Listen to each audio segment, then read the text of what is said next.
Welcome to this Schooling Online production. This lesson will go through a plot summary of chapters 1 to 7 in Volume 1 of Pride and Prejudice by Jane Austen. It's time for you to sit back and enjoy one of the most exquisite stories in English literature. This is a tale that will stay with you for years to come. Why? Because Jane Austen's wit and style are literally second to none. In this much-loved novel, Austen brings the treacherous social realm of Regency England to life in stunning detail. It was a time when etiquette, reputation, and finding a good husband were vital for a young woman's survival.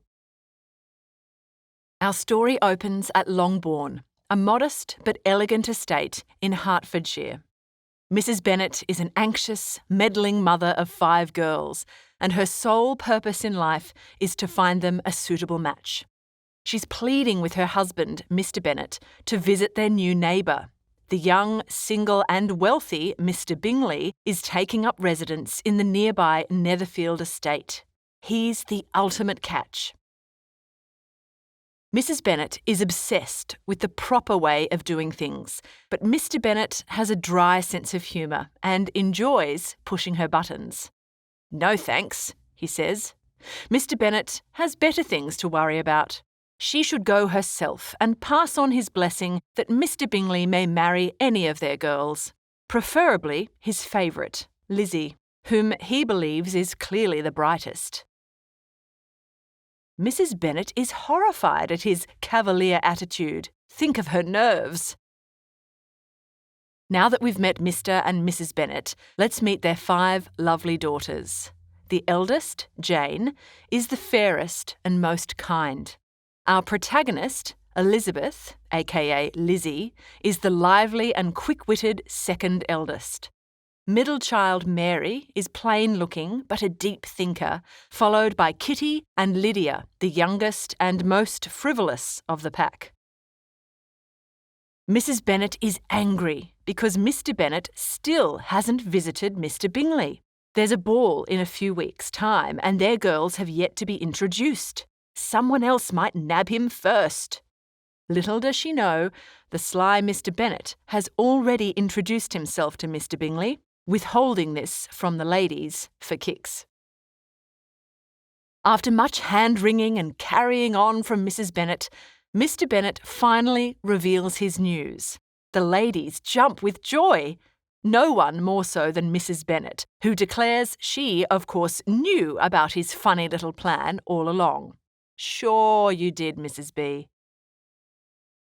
A neighbour of the Bennet girls, Lady Lucas, gives them a glowing report on Mr Bingley, and just as they'd hoped, he's to attend the upcoming ball. The Bennet girls can't wait to dance with him. At the ball, Mr Bingley arrives from London with his 2 sisters, Caroline and Louisa, along with Louisa's husband, Mr Hurst. Bingley exceeds all expectations, and his sisters are just as impressive. But there's another man with them that catches every eye in the room. The tall, terribly handsome and extremely rich Mr Darcy. But Darcy soon proves to be a sore disappointment. He offends almost everyone with his rude and conceited demeanour. Later, Lizzie overhears Darcy and Bingley talking. Bingley praises Jane, who Darcy declares is the only woman there worth knowing. "What about Lizzie?" Bingley asks. Darcy scoffs at this. She's nowhere near his high standards. Ouch. But it's not all bad news. Mr Bingley dances with Jane not once, but twice, showing a clear interest in her. Mrs Bennet can already hear wedding bells. After the party, Lizzie and Jane find a moment alone to debrief. Jane expresses her affection for Mr Bingley and her surprise at his attention towards her. But Lizzie isn't surprised. She adores Jane, admiring her for not only her beauty, but her ability to see the best in people. Even Mr Bingley's sisters, of whom Lizzie is suspicious. She's got a hunch they might not be as nice as they seem. Bingley tells his sisters and Darcy of his affection for Jane. Darcy, of course, only complains. Bingley's sisters think Jane is pretty enough, but smiles too much. Lizzie may be right about these two. The morning after the ball, Lady Lucas and her daughters come to Longbourn for some post-party gossip. Mrs Bennet is bursting with pride about Mr Bingley's attention toward Jane, but is doing her best to play it cool. The conversation turns to the loathsome and proud Mr Darcy and what he said about Lizzie. Jane pipes up in his defence. She's heard that among friends he's actually quite nice. Lizzie doubts this very much and wants nothing to do with him. Maybe these two have more in common than they think. The Bennet ladies soon start visiting the Bingleys at Netherfield Estate and vice versa. Bingley's sisters warm to Jane, but wish she'd leave her intolerable family at home. Lizzie observes Jane and Mr Bingley's growing romance and is happy for her sister. Meanwhile, something strange is happening to Mr Darcy. He's having a sudden change of heart towards Lizzie. He begins to notice her intelligent, dark eyes. Her lack of manners now comes across as playful ease. Lizzie, of course, is oblivious to all this. He decides he wants to know Lizzie better. But how? Lizzie still resents the way he rejected her at the ball. Good luck, Darcy. Due to his social clamminess, the best Darcy comes up with is to lurk around and eavesdrop on Lizzie's conversations. Not awkward at all. Lizzie is rightly weirded out by this, and at a party at Sir William Lucas's home, she finally loses it to her friend, Miss Charlotte Lucas. What is this Darcy up to? Is he making fun of her? Then, to Lizzie's horror, Mr Darcy approaches. After some verbal jousting between them, Charlotte intervenes. "Why don't you sing us a song on the piano, Lizzie?" With an eye roll and a final quip to Darcy, Lizzie heads for the piano. Could there be a growing kinship between this unlikely pair? But Darcy still has a lot of making up to do. Dancing soon begins, but of course, Mr Darcy sulks in a corner. The jolly Sir Lucas insists Darcy dances with the beautiful Elizabeth, but Lizzie recoils. Over her dead body.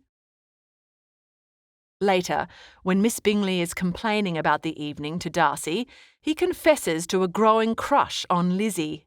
She teases him about the unlikely match, but perhaps Darcy doesn't think it's so unlikely after all.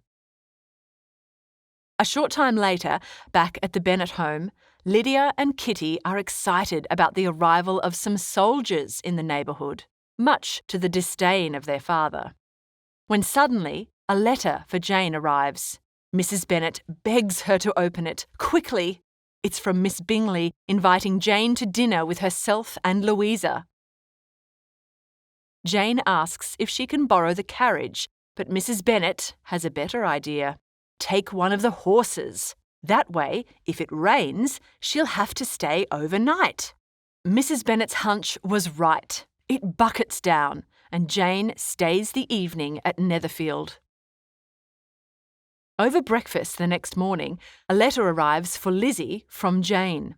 She's fallen ill from her ride in the rain and has come down with a cold, which in those days was quite dangerous.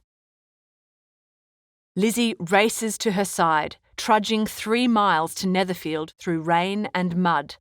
She arrives in a filthy state, much to the judgment of the Bingley sisters. Mr Darcy, however, finds himself admiring how brilliant Lizzie's complexion is after her long march. A doctor is called to tend to Jane's rising fever. She's to remain in bed, and not wanting to leave her, Lizzie accepts an invitation to stay the night at Netherfield Park. Will Jane recover from her sickness? And will Darcy reveal his secret crush?